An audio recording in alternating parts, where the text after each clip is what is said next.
buenos días. En primer lugar, agradecer al grupo de alabanza, tanto los que están hoy aquí como los que están en otros domingos, pues el trabajo que estáis haciendo ha sonado fantástico. Y también vosotros cantando, todo el coro, pues también suena fantástico. Así que gracias por ese trabajo, ese esfuerzo, el ministerio, ¿no? Qué bueno también ver las fotos de los grupos pequeños. Aquellos que no han hecho fotos todavía, que me la manden, ¿de acuerdo? Que lo vamos a poner la semana que viene. Yo voy a pedir a ver si hay plazas para el de las tortillitas y la... ¿Vale? Y las croquetas, ¿de acuerdo? Este grupo se quedan al final a cenar y entonces, pues digo, a ver si hay alguna plaza libre y nos apuntamos, ¿de acuerdo? Así que, bueno, los que no han hecho las fotos, las pasáis, que hay más grupos y que podamos también ver lo que estáis haciendo. También damos la bienvenida a los Grimper, que sabéis que están reuniéndose todos los domingos, excepto el último domingo de mes, para poder participar de la Santa Cena, ¿de acuerdo? Así también tienen la posibilidad de estar y escuchar un tema de los que estamos siguiendo, puesto que ellos también están siguiendo en sus contenidos, pues los contenidos de la charla, ¿de acuerdo? Así que hoy están con nosotros. La semana pasada había como 14 y Dios está obrando también en el grupo. Muy bien, bueno, pues vamos al tema de hoy y vamos a orar. Te damos gracias, Señor, porque es un privilegio poder conocerte y poder adorarte y formar parte de la familia que es la Iglesia, Señor. Gracias por todos los que hacen posible que estemos aquí, Señor, y que para que este sea la Iglesia que es, Señor, y también eres tú el que está detrás y te damos gracias por tu gracia, por la obra del Espíritu, Señor, y queremos seguir creciendo y alcanzando a los que todavía no te conocen. Bendice, Señor, todas las actividades programadas, esa fiesta para niños, Señor, que puede ser de mucho testimonio para el barrio, Señor, y todo lo que está por venir. Te damos gracias en el nombre de Jesús. Amén. También quería dar las gracias a todos aquellos que están colaborando económicamente con el sostenimiento de la Iglesia. Cada vez hay más personas que se están añadiendo y es genial poder tener también este compromiso y esta carga con el apoyo económico de la Iglesia. Tenía como 10 o 11 años y yo formaba parte, os voy a decir algo de mi historia personal, Yo formaba parte de una pandilla de amigos de un barrio que estábamos en enemistad con la pandilla del barrio de al lado. Antes existía eso y entonces pues estábamos en lucha continua y entonces nos peleábamos con los vecinos, con la pandilla del barrio de al lado a pedradas y con tirachinas, ¿de acuerdo? Así que a veces había sangre en esos enfrentamientos, porque había enemistad, como en los pueblos de Andalucía, el pueblo de arriba, el Villarriba, Villabajo, siempre ese enfrentamiento, pero también dentro de los barrios, ¿no? Bueno, pues mi grupo, al que pertenecía, pues decidimos enterrar un tesoro. Consistía en una caja de carne de membrillo, de lata que las abuelas la utilizaban para la costura, ¿de acuerdo? Para el hilo y las agujas, y ahí metimos 4 cosas, un trompo, una cuerda, metimos ahí estampas de los futbolistas, etcétera, etcétera, la enterramos debajo de un árbol y entonces pues nos fuimos tan contentos de que teníamos como pandilla un secreto y teníamos un tesoro. Bien, al día siguiente fuimos a ver nuestro tesoro y no estaba. Obviamente, alguien nos había traicionado. La traición es algo que sienta muy mal. Luego, cuando eres mayor, voy a hablar de un tema que os puede parecer, eso ocurre en las películas, cuando tu mejor amigo te quita la novia, ¿no? Eso es una traición, ¿no? Hay tantas traiciones que se dan a lo largo de nuestra vida, a lo largo de la historia. Y esa es una de las experiencias más amargas de la vida de una persona y también de las relaciones. Y todavía es más amarga la traición cuando se da en las personas más cercanas a ti. Aquellas personas que forman parte de tu entorno, que son tus amigos, ¿de acuerdo? O que es tu propia familia. Eso duele. Mirad, la traición es la falta que se comete contra alguien quebrantando la fidelidad o lealtad que se debe guardar o se debe tener hacia esa persona, ¿de acuerdo? Se debe tener fidelidad, lealtad hacia alguien, en este caso hacia un país. Los traidores a su patria, ¿no? Deben ser leales a su patria, pero sin embargo traicionan a la patria. Una falta que se comete contra alguien quebrantando esa fidelidad o lealtad que se le debe. Mira, la traición es objeto de novelas, de películas, de series. No hay una serie de las que veamos ahora que no entre el tema de la traición, ¿de acuerdo? Y hay traiciones famosas en la historia. No podemos detenernos en eso para mencionar algunas. La historia de Roma y los emperadores romanos, eso era una historia continua de traición, ¿de acuerdo?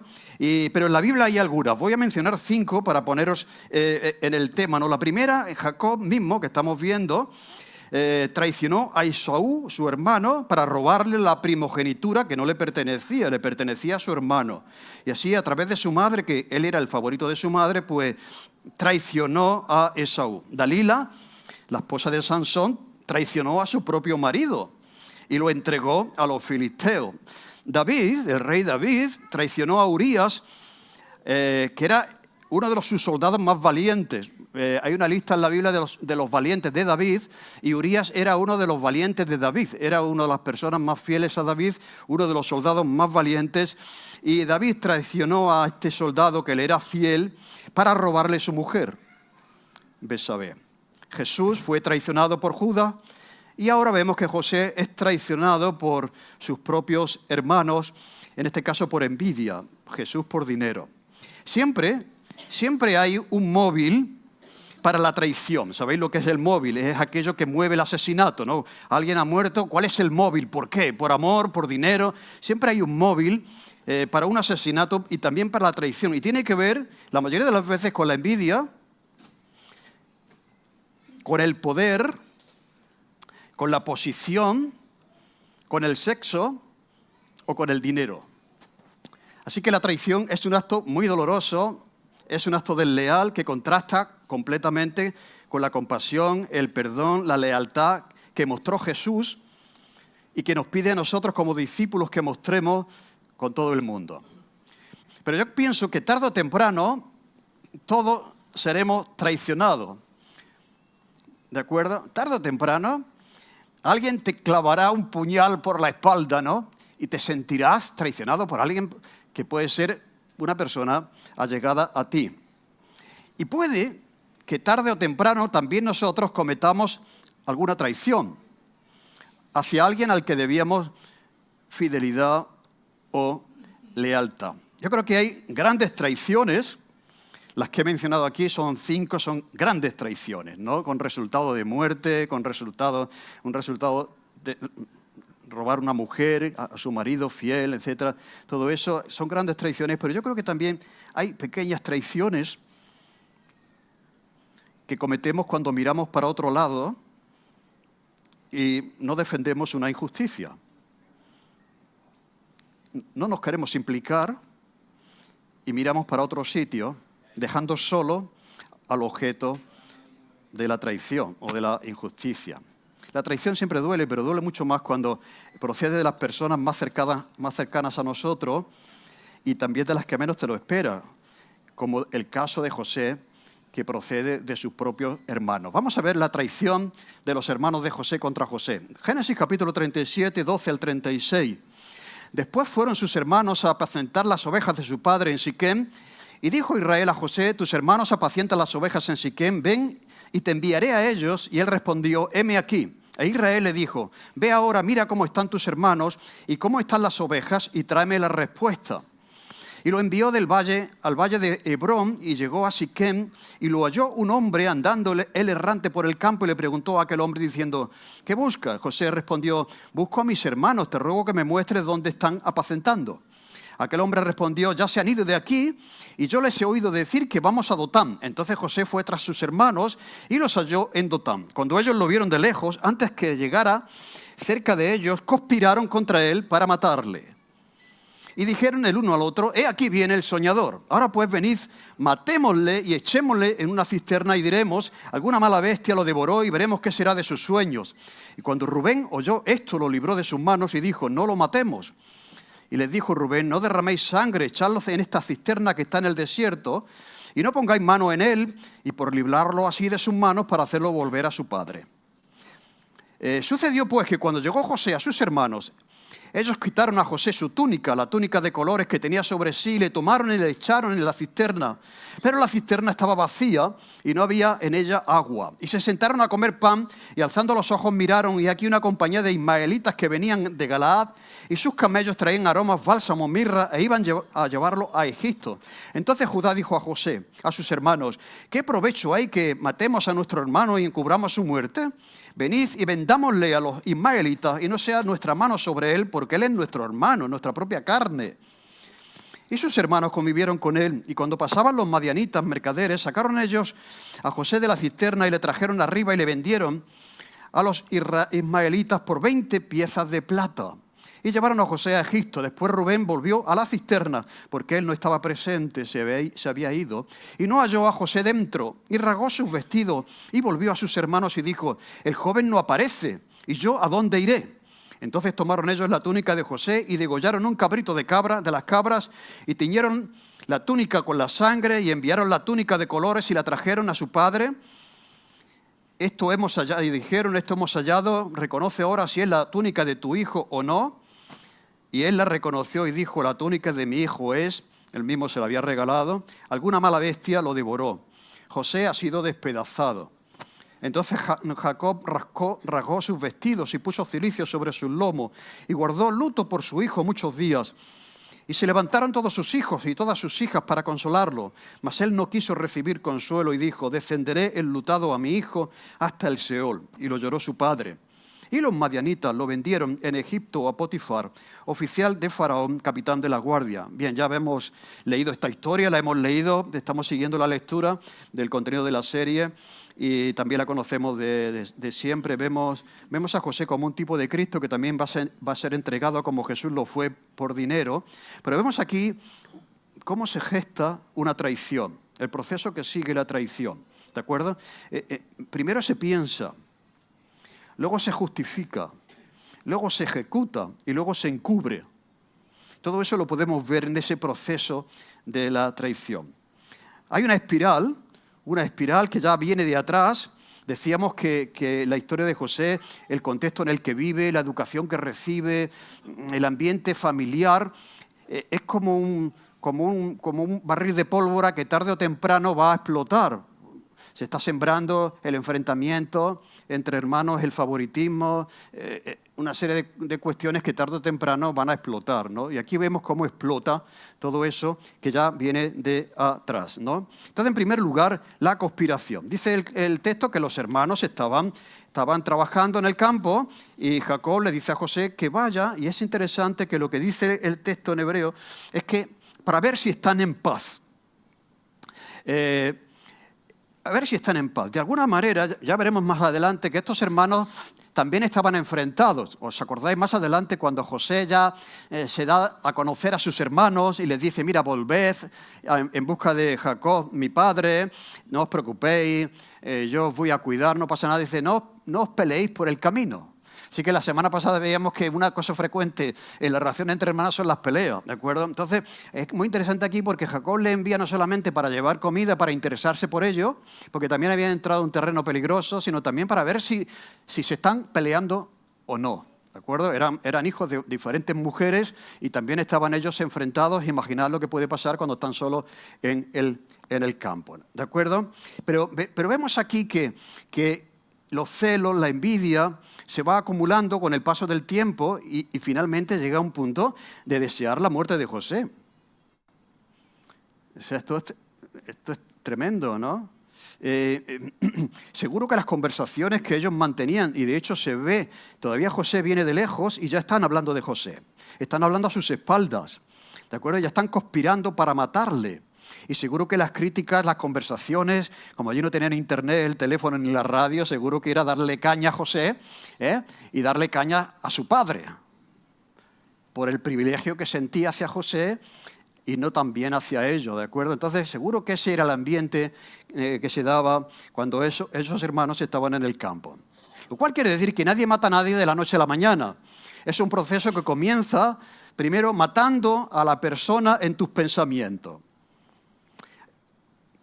Ya eso todos lo sabemos, ¿eh? O sea, en el momento que hay algo que ha sucedido con alguien, ya empezamos a pensar en esa persona negativamente, ya empezamos a matarla mentalmente en nuestro pensamiento. ¿De acuerdo? Y luego hay un paso que sigue, que todo esto es un proceso, que ya lo matas con tus palabras. Ya no solamente le matas con tu pensamiento, sino que también utilizas ya comentarios críticos, despectivos, negativos sobre esta persona. ¿De acuerdo? Y también eso se va manifestando no solamente con las palabras, sino con el desprecio. ¿De acuerdo? Dice que no podían hablar a José de una manera tranquila. Ya eran enfrentamientos verbales entre hermanos. Y ahora vemos que la traición se manifiesta cuando esos hermanos llenos de resentimiento deciden ya en ese proceso final deshacerse de él. Y dice el texto que conspiraron contra él para matarle. Imaginad el odio que había en esa familia hacia José. Conspirar es unirse contra alguien para hacerle daño. Es decidir, porque es una decisión, dañar a alguien, a una persona, a una familia. Es una decisión personal que tomamos respecto a alguien, que puede ser individual o puede ser en grupo. O sea, aquí era un grupo, se reúnen los hermanos, no uno solo. Vemos que hay disensión aquí, lo vamos a ver después, pero prácticamente al final todos consienten en hacer lo que decidieron hacer al final. Entonces, ¿y cuál es la razón? La razón de la traición es la envidia. Y dijeron el uno al otro, aquí viene el soñador. Bien, el soñador no es una palabra, podríamos decir, positiva, es despectiva. ¿Me entendéis? O sea, es despectiva, es una manera de insultar. Este está continuamente con los sueños, con la visión que tiene de Dios y estas cosas. No, entonces, es una palabra de desprecio que procede de la envidia, porque al principio decía que se llevaban mal, pero al final, cuando José tiene el sueño, aquellos dos sueños, dice que tenían envidia de él. De alguna manera, y lo veremos en los próximos mensajes, José tenía una superioridad moral a sus hermanos. Pasa lo mismo que con Jesús. Jesús dice, mira, me matáis porque vuestras obras son malas y no podéis soportar que haya alguien mejor que vosotros. Y eso fue lo que dice el Evangelio de Juan en relación a lo que movía a los fariseos contra Jesús. De alguna manera, como digo, lo vamos a ver, percibían que Dios estaba con José. Y percibían que José tenía una madurez, una ética, una superioridad moral al resto de los hermanos. ¿De acuerdo? Y entonces hay envidia. Entonces el odio va surgiendo en ellos, se expresa con pensamiento, se manifiesta con palabras, aquí viene el soñador, y finalmente con hecho. Antes del sueño no le dirigen la palabra, pero ahora le envidian. Y eso es lo que está realmente moviendo todo lo demás que vamos a ver. Entonces, como eso está ahí, planifican en segundo lugar. Primeramente hay, como he dicho, una razón para la traición.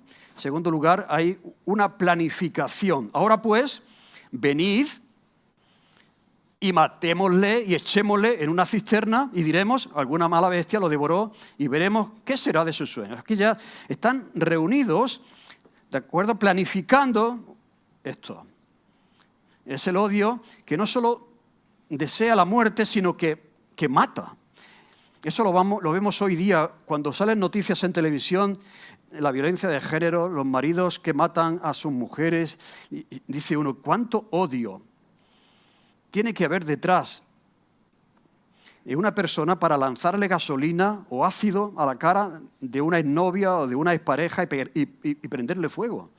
¿Cuánto odio tiene que haber en el corazón de una persona para matar a sus hijos, para hacer daño a su esposa? Lo que se llama ahora la violencia vicaria, ¿no? O sea, hay tanto odio. A ver, ¿de qué manera puedo dañar a la otra persona, aunque sufran, en este caso, los hijos? Entonces, eso es lo que están haciendo ellos. O sea, están planificando eso, ¿no? Y ahora lo justifican. Siempre hay una justificación, ¿de acuerdo? Y diremos, ¿veis? La justificación. Alguna bestia lo devoró. Y veremos qué será de su sueño. Ese día viene José, dice el texto que ha recorrido diferentes lugares. Cuando llega a un sitio y no se encuentra a sus hermanos, le dice esta persona con la que se encuentra, no está aquí, está allí.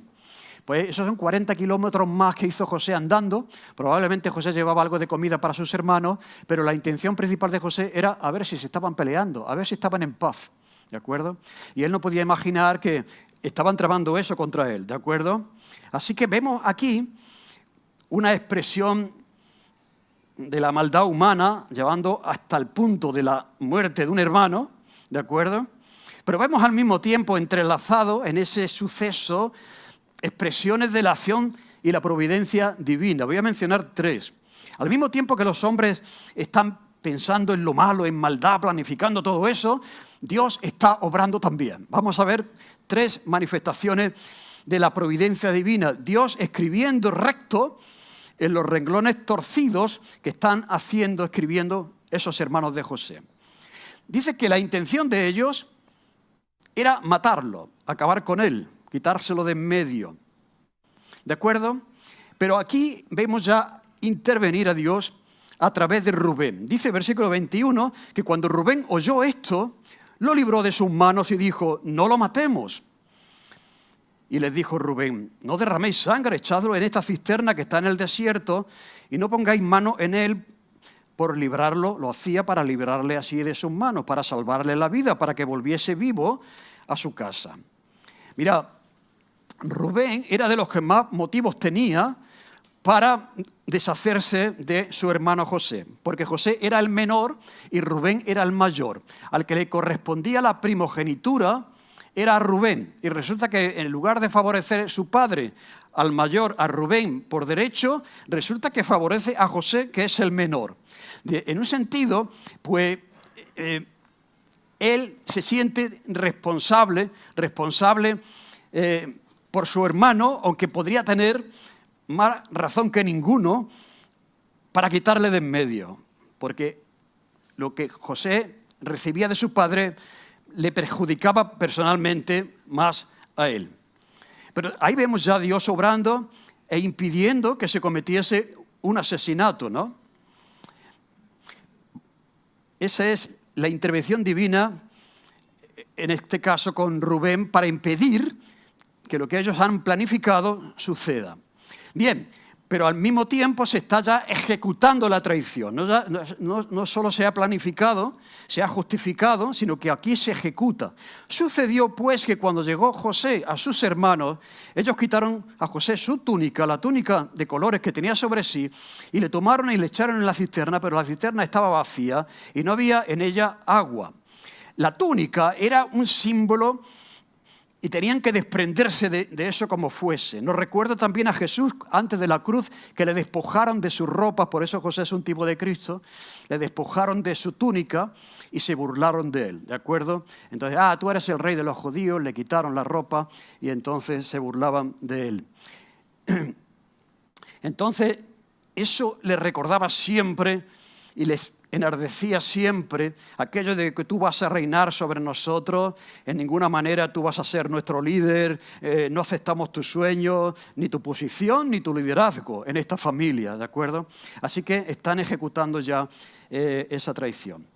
Y también, en el punto 6, vemos la sangre fría que ellos mantienen, dice el versículo 25, y se sentaron a comer pan.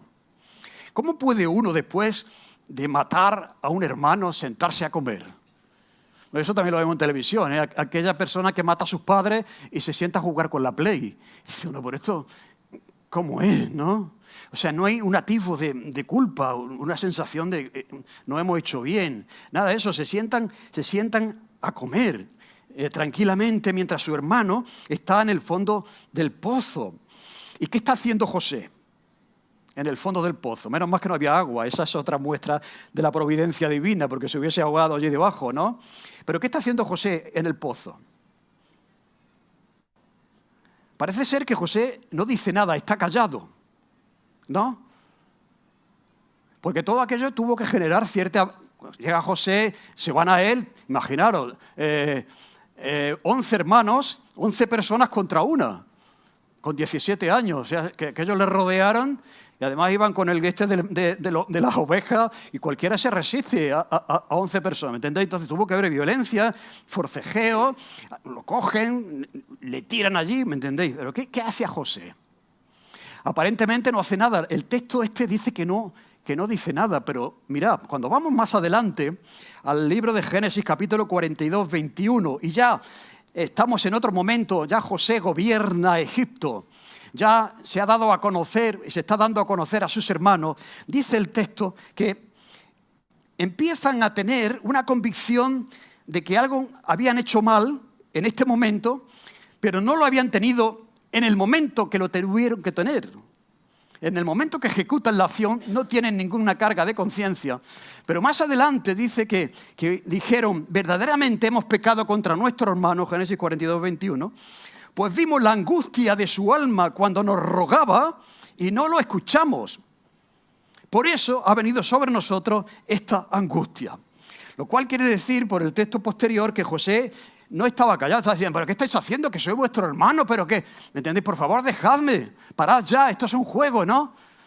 No sigáis adelante, ¿no? Que me está doliendo, que me estás dejando sin respiración. José estaba clamando por misericordia a sus hermanos, pero ellos no atendieron a lo que José estaba diciendo. El que traiciona no le importa el daño que hace. No le importa el daño que va a hacer a la persona, ¿no? Vemos, mientras tanto, cómo Dios va escribiendo en esos renglones torcidos de los hombres la segunda muestra de la providencia divina a través, en este caso, de unos mercaderes. Es un detalle que puede pasar desapercibido, pero aquí está la providencia divina. Dice, alzando los ojos, miraron, y aquí una compañía de ismaelitas que venían de Galaad y sus camellos traían aromas, bálsamos, mirra, e iban a llevarlo a Egipto. Es muy curioso este dato, porque no vuelven de Egipto, sino que van a Egipto. ¿Y dónde Dios quería poner a José? En Egipto. O sea, si vuelven de Egipto, José hubiese terminado en otro sitio. Pero iban precisamente donde Dios quería llevar a José, para acabar siendo el segundo después de Faraón. Así que vemos también ahí una intervención divina, se produce aquí un cambio, quieren matarle, pero ahora van a venderle, pero van a venderle precisamente a una gente que se dirige hacia Egipto. En tercer lugar, la tercera muestra de la providencia divina, ahora en este caso por manos de otro hermano, en este caso ya no es Rubén, es Judá. Entonces Judá dijo a sus hermanos, ¿qué provecho hay en que matemos a nuestro hermano y encubramos su muerte? Venid y vendámosle a los ismaelitas. O sea, José estaba en el fondo del pozo, pero lo que querían hacer con él era matarle. Pero Dios interviene a través de Rubén y ahora también a través de Judá y dice, es de nuestra propia sangre. Y convivieron con él cuando pasaban los madianitas, mercaderes, sacaron ellos a José de la cisterna y le trajeron arriba y le vendieron a los ismaelitas por 20 piezas de plata y llevaron a José a Egipto. O sea, si le matan no sacan nada de provecho, pero al venderle sacan 20 monedas de plata. O sea, encima se benefician con su acción, ¿no? O sea, y lo venden por 20 monedas de plata. ¿Por cuántas monedas vendieron a Jesús? ¿Os acordáis? 30. Muy bien. José por 20. ¿Por qué por 20? Si es como Jesús. Si es un tipo de Cristo, tenía que haber sido 30 para que coincidiese todo, ¿no? Mirad, estaba establecido que el precio de un esclavo joven eran 20 y el precio de un esclavo adulto eran 30. Por lo tanto, cuando Judas vendió a Jesús, lo vendió, entre otras cosas, a precio de un esclavo. A precio de un esclavo. El desprecio también, en el precio, ¿de acuerdo? Por 30 monedas de plata. Vemos también aquí esa mano de Dios liberándole de la muerte y bueno, dirigiéndole en otra dirección, y también vemos que Dios está ahí interviniendo. Y vemos la respuesta de Rubén. Parece ser que Rubén, cuando dice no le matemos, se va por ahí y no participa de lo que viene después. Y dice que Rubén volvió a la cisterna y no halló a José dentro, como habían quedado que iban a hacer. Y rasgó sus vestidos y volvió a sus hermanos y dijo, el joven no parece, ¿y yo a dónde iré? O sea, él iba a tener que dar cuentas a su padre. El padre le iba a decir, a ver, el mayor, que venga para acá, lo que decíamos la semana pasada. Los hermanos mayores tienen responsabilidad por los menores. Cuando el padre se va de viaje, ¿qué le dice al mayor? Hijo, cuida de tus hermanos y de mamá, ¿no? Pues eso viene de atrás, de Jacob. ¿Entendéis? O sea, el mayor tiene responsabilidad por los menores, porque es mayor, tiene más experiencia, más fuerza, etcétera. Entonces, aquí Rubén se siente responsable. ¿De dónde voy a ir yo? ¿Qué voy a decirle a mi padre, no? Pero la pregunta es, ¿dónde estaba Rubén? Si sabe que las cosas están así, ¿por qué te vas? Porque son las pequeñas traiciones. O sea, miramos para otro lado, estamos viendo una injusticia contra alguien y no nos queremos pringar, ¿no? Y entonces, mejor me voy, ¿de acuerdo? Pero en su ausencia se produjo, se ejecutó esa traición, ¿de acuerdo? Tenía que haber estado ahí. Se estaba produciendo una injusticia contra su hermano y su deber era protegerle, defenderle. Tú estás en el trabajo, hay un compañero que aprecia, que trabaja duramente, ¿no? Y le acusan injustamente. Y le van a echar del trabajo. ¿Y tú qué haces? ¿Te callas? ¿No deberías defenderle? Pero es la condición humana, ¿no? Rubén se fue cuando no debía haberse ido. Y muchas veces nos vamos y dejamos que se cometa una injusticia contra alguien cuando deberíamos estar ahí y defender la honra, el honor de la persona que está siendo traicionada. En séptimo lugar, el encubrimiento. O sea, ya se ejecuta todo y entonces tomaron ellos la túnica de José, degollaron un cabrito de las cabras, tiñeron la túnica. Todo esto es planificación, ¿eh? O sea, eso estaba pensado. Y enviaron la túnica de colores y la trajeron a su padre y dijeron, fijaros, siempre que hay una traición hay que encubrir eso. No vas a llegar y decir, papá, mira, que al final hemos matado a José, porque ya nos tenía, ¿no? Tienen que montarse una película, una mentira, matan un cabrito, cogen la túnica que sabían que era de José, pero van fingiendo, van mintiendo, ¿no? Esta es la túnica de... Claro que sabían que esa era la túnica de José, ¿entendéis? Y entonces, pues el padre, pues sí, y tal, ¿no? Entonces, encubren lo que acaban de hacer.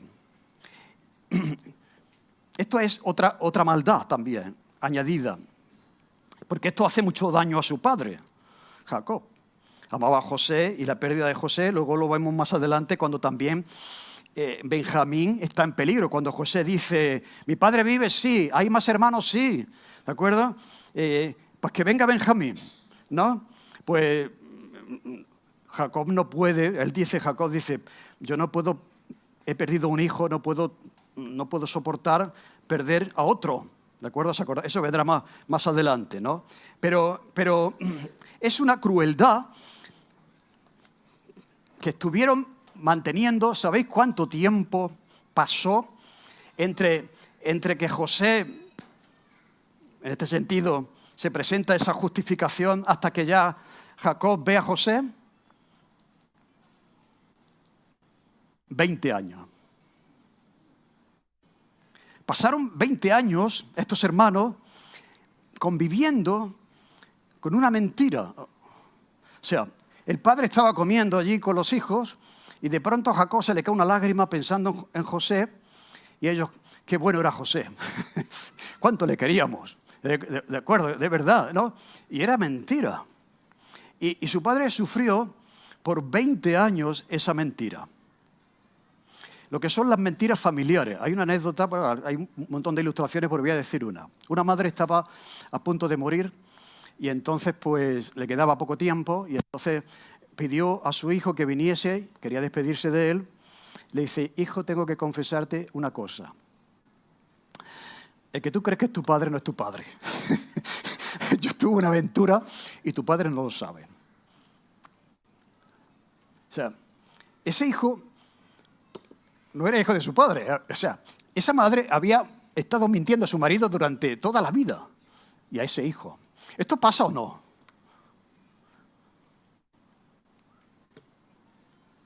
Así. O sea, es una mentira que se va transmitiendo de familia en familia, de generación en generación, ¿de acuerdo? Y que genera daño en Jacob. O sea, 20 años mintiendo, fingiendo, cuando ellos sabían que José estaba vivo y que además habían sacado provecho de eso. La hipocresía. Y todos sus hijos se levantaron para consolarle. Ay, qué pobre, cuánto le queríamos, qué bueno era, ¿no? O sea, tío, ¿no? Todo lo que tuvieron que montar ahí, ¿no? Y tal, ¿no? Bien, pues todo eso fue durísimo para José. O sea, sufrir injustamente y sufrir la traición de sus hermanos tendría que ser durísimo, ¿no? Y podría pensar él, ¿dónde está Dios? Si yo os digo ahora, ¿dónde estaba Dios en todo eso? ¿Qué responderíais? Haciendo su obra. Haciendo su obra. Se ha producido algo que no es correcto. Es una traición, es un asesinato, es una mentira, es todo eso, ¿no? Pero la providencia divina, y esto es lo que quiero que veamos, ¿no? Está por encima de todo eso. Los madianitas vienen en el momento oportuno, se dirigen hacia Egipto y al final termina José allí donde Dios quería ponerle. Y dice el texto que los madianitas lo vendieron en Egipto a Potifar, oficial de Faraón, capitán de la guardia. Mira, si os gusta la serie está muy bien planteada porque termina un capítulo y ya te deja un poco con el siguiente, lo que va a pasar en el siguiente. Y entonces el autor que es Moisés, que está escribiendo sobre la historia, ya nos deja, no nos deja con esa pena de decir, hay que ver, ¿no?, la injusticia que se comete contra José, sino que ya nos va anticipando que va a terminar en una de las posiciones más importantes, podríamos decir, del palacio de Egipto. Va a terminar en la casa de la mano derecha de Faraón. Capitán de la guardia, dice. Así que ya apunta a otro escenario que es la segunda parte de la vida de José. Hemos dicho que la primera parte desde que nace hasta que tiene 17 años, la segunda parte de que tiene 17 años hasta los 30, y la tercera parte ya la de vindicación, de victoria, podríamos decir, de éxito de José, desde los 30 hasta los 110 años. Así que esa empieza así de esa manera la segunda temporada que vamos a ver la próxima semana. Yo pienso cuando leo esta historia que el protagonista de esta historia no es José, sino que es Dios a través de José. Porque aquí decía al principio que una cosa es una biografía y otra cosa es un testimonio. Una biografía es lo que yo he logrado en la vida y tal, lo que he conseguido y tal, y un testimonio es lo que Dios ha hecho a través de mí. Y esto es lo que está pasando aquí con José, que José es importante, pero la mano de Dios estaba por encima de todo lo demás. Los madianitas no tienen ni idea de lo que estaba pasando ahí con esa familia, compran a un esclavo, como habrían hecho otras veces, pero no saben que van a vender al que después probablemente le salvaría la vida, que José dio de comer a muchos países de alrededor cuando vino los 7 años de hambre, ¿no? Entonces, José no tenía idea de lo que estaba pasando. Y sus hermanos tampoco sabían que Dios le iba a dar la vuelta a sus hechos, que finalmente se inclinarían ante José. Al que despreciaban como soñador, ahora le tienen que pedir un favor, ¿de acuerdo? Entonces, nosotros que ya hemos visto la serie completa, y esto, mirad, la Biblia es un spoiler. ¿Qué es un spoiler? Spoiler es dar información anticipadamente. Entre otras cosas, la Biblia es un spoiler. O sea, si Dios no nos dijera nada en la Biblia y nos dijera, confía en mí, tú, ¿quién es capaz de confiar en Dios si no sabemos lo que Dios puede hacer? Dice la Biblia que en Romanos habla que todas las cosas que pasan están aquí para nuestra instrucción, para nuestro conocimiento. Por lo tanto, Dios nos está haciendo un spoiler de que cuando tú estés en el fondo del pozo, piensa en José y piensa en todos los capítulos de la serie y cómo terminó. Y cómo terminó esa serie. Nosotros que ya hemos visto la serie completa, podemos ver que la mano de Dios estaba sobre José. Tanto en los malos momentos como en los buenos, tanto en los buenos como en los malos. Y podríamos concluir que así también con nosotros. ¿O no? Así también con nosotros. Dios puede utilizar, mira, pasan por ahí unos mercaderes, le quieren matar, pero hombre, ya no le van a matar, ya lo van a vender. Y los mercaderes precisamente van a Egipto, ¿me entendéis? Dios puede mover los hilos de la historia. El caso de Felipe con el etíope. Felipe, levántate, júntate un carro. ¿Pero qué carro? ¿Quién es el que va en el carro? Tú vete para allá. ¿Entendéis? Dios mueve todo. Por lo tanto, la historia de José es información para cuando nosotros estemos atravesando también una traición o una circunstancia adversa, una situación difícil. ¿Qué estaba haciendo Dios con José? ¿Podía haberle sacado Dios del pozo? Sí, pero ¿por qué no lo hizo? Si tú pudieras estar en ese momento ahora con José, imagínate, vamos a retroceder en el tiempo, ahí está José dentro del pozo, y con la información que tú tienes en la mano, ¿qué le dirías a José? Esta es una pregunta para el grupo pequeño. ¿Veis que es interesante, eh? Así que es bueno que estemos en los grupos pequeños. ¿Tú qué le dirías a José?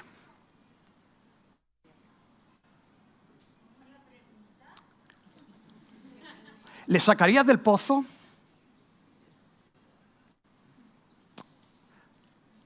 ¿Le sacarías del pozo? Con la información que tiene, ¿le sacarías del pozo? ¿Qué le dirías a José? Mira, José, confía que hay buenas cosas por llegar, ¿o no?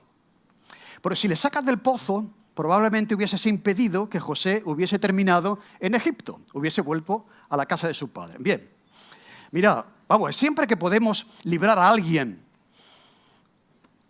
de una maldad debemos hacerlo. Pero hay otras veces en que no debemos entrometernos con lo que Dios quiere hacer en la vida de alguien. Por ejemplo, tus hijos no quieres que sufran. A lo mejor van a pasar apuros económicos y tú tienes dinero en el banco. Podrías coger e ir al banco, y sacar y decir, toma, hijo, no pase apuro. Toma. ¿Estarías haciendo bien? No aprenderían jamás a descubrir lo que es la fidelidad del Señor. En el libro este que yo a veces recomiendo, En pos de lo supremo, dice, no te interfieras en algo que Dios quiere hacer en la vida de alguien. Quiere decir, estoy diciendo, si hay una injusticia, debemos intervenir, si podemos hacerlo, y debemos hacerlo en muchos casos. Pero hay otras veces en el que, ¿de qué manera vamos a aprender a confiar en el Señor si no pasamos por un aprieto? ¿O no? Si no pasamos por una necesidad, no vamos a decir que Dios ha provisto, diremos, mi Padre ha provisto.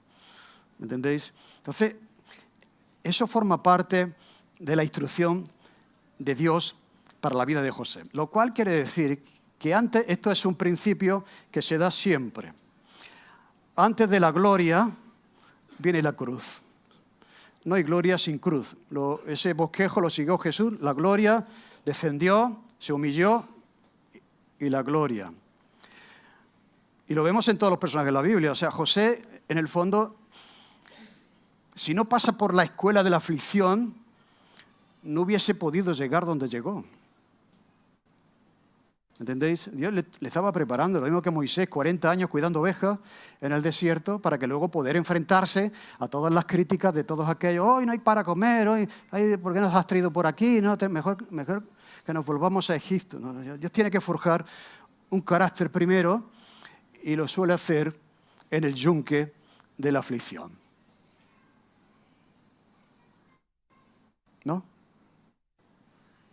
Decidme un caso en la Biblia donde no haya aflicción en medio de la grandeza. Hay aflicción, siempre. Dios estaba trabajando en José. Podía haberlo sacado, pero no lo sacó. Porque ahí José aprendió a confiar en Dios. Clamó al Señor y siguió adelante. Y más adelante vemos cómo terminó la serie. Así que él experimentó lo que luego Jesús experimentó, la traición. Y lo fue por nosotros. Jesús podía haber parado ese acto de traición por parte de Judas, pero fue a la cruz, fue vendido por 30 monedas de plata y fue a la cruz por ti y por mí. La traición es una cosa amarga. Pero tú nunca habrás conocido el amor de Jesús por ti hasta que tú no seas traicionado. No quiere decir que yo tenga que buscarlo a uno, ¿eh? La vida se encargará de eso. Pero lo que quiero decir, ¿no? Lo mismo que no puedes apreciar la bondad de Dios, la fidelidad de Dios cuando cuenta corriente siempre es superávit, ¿me entendéis? Es cuando pasas por necesidad, cuando dice, el Señor provee y es fiel. Pues hay otra cosa que Jesús hizo por ti y es sufrir la traición de uno de sus discípulos. Y ahora, si tú has sido traicionado por tus hermanos, puedes entender el amor que Jesús tuvo por ti al estar dispuesto a sufrir la traición. Por lo tanto, ¿qué podemos hacer si estamos en el fondo del pozo? No sé si estás en el fondo del pozo ahora, o estás camino a Egipto, o estás ya ahí administrando los bienes de Faraón. ¿De acuerdo? No sé dónde está. Pero bueno, sea como sea, es verdad lo que dice la Biblia. Lo que pasa es que nos cuesta tanto confiar en eso, ¿no? Es verdad lo que dice la Biblia, que Dios está con nosotros como sus hijos. Jesús lo ha prometido. Yo estoy con vosotros todos los días hasta el fin. ¿Puedes confiar? Sácame de aquí, Señor. Aquí no apetece estar dentro del pozo. Es oscuro, húmedo y huele a muerte. ¿Puedes confiar? Yo creo que eso es lo que tú le dirías a José. José, ten paciencia y confía. Porque vas a ser el más importante. Eso no se lo diría, porque ya lo estropea. Vas a ser el más importante en Egipto. No, eso no se lo diga. Eso es lo que Dios le va a mostrar poco a poco. ¿Me entendéis lo que quiero decir? Pues que el Señor nos ayude a confiar y a ver su mano en toda circunstancia y situación. Amén. Señor, gracias por esta historia que vemos al final, pues tu mano en todo ello y cómo redondó para bien. No solamente para José, sino también para aquellos que le habían traicionado sus propios hermanos, Señor. Y todos se beneficiaron de tu amor, de tu gracia, de tu provisión a través de José. Le damos gracias, Señor. Ayúdanos a confiar cuando estamos en el pozo y también a descansar cuando estamos fuera del pozo, Señor. Ayúdanos a aplicar esta verdad en nuestra vida, en nuestra realidad. Te lo pedimos en el nombre de Jesús. Amén. Muy bien, qué bueno que hoy podamos